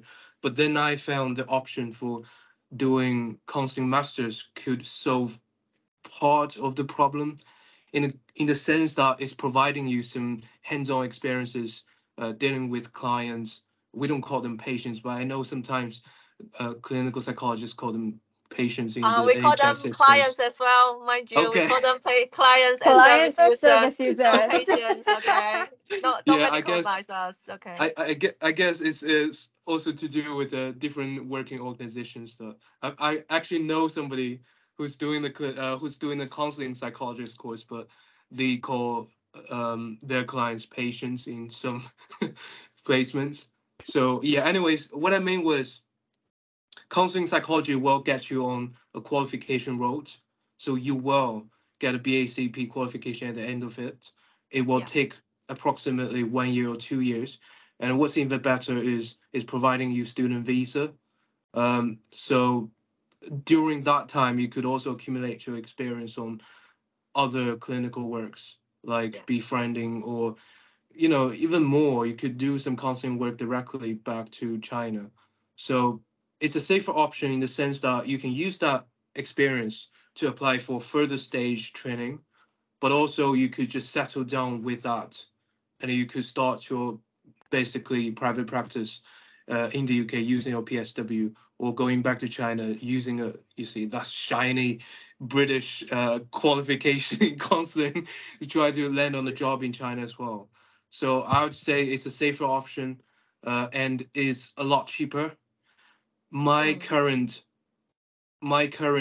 master's only costs me around less than 20K for a 2 years program, compared to counseling doctorate program. You're gonna spend way more than that. So just option, just for your information. Oh, thank you. Thank you so much.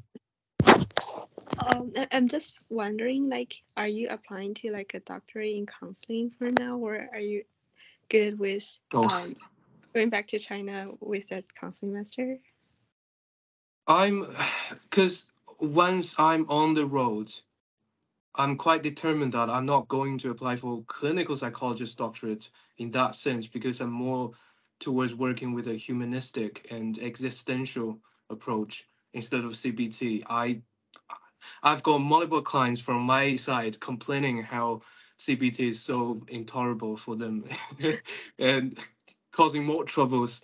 But also, I can see on the other side, if you work on the NHS system, there might be some people complaining about, humanistics not working for me. I just need some help. They just don't want to give us any suggestions.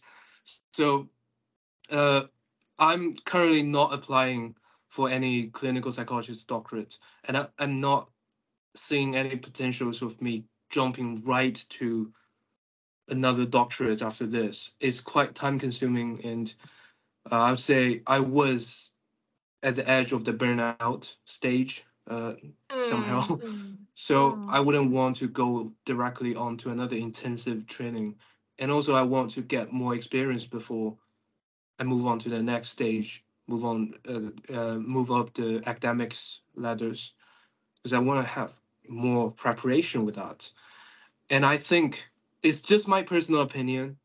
It might not be true, but I think for East Asian, there is a stereotype or bias that you can only go to university once, and once you finish all the letters in a row, you're done. You never ever go back to universities. That's it for you, done. And if you're going out for work, it's going to be so hard for you to go back to campus. I think it's not really the case here, but Yeah. it's just my observation. It might not be true, just providing my observations. Thank you so much. I can tell you are very good at self-caring. Good for you, and I guess it's a sign of you're being a good counselor to people and yourself. Thank you so much for all the great answer. Thank you. Yeah. I do see another hand up, Zoe. Shall we take the last hand up, or was that? Can I just clarify? Yeah, I saw a hand up, but it's gone back down now. I don't know if you'd like to. Was there an accident? It's okay. We're at the time as well, so don't worry. Oh no, that's fine. We can take one last question and then we can finish. Yeah. Yeah, just a very quick question. In terms of the difference between clinical psychology and counseling psychology, do you think there's a difference in the approach where they manage the risk when they work with like clients with complex needs? Because I'm working as a mental health worker with clients experiencing like kind of a complex history of mental health difficulties, and I'm not sure whether the courses in clinical and counseling psychology will have a difference in terms of working with, I don't know, higher race.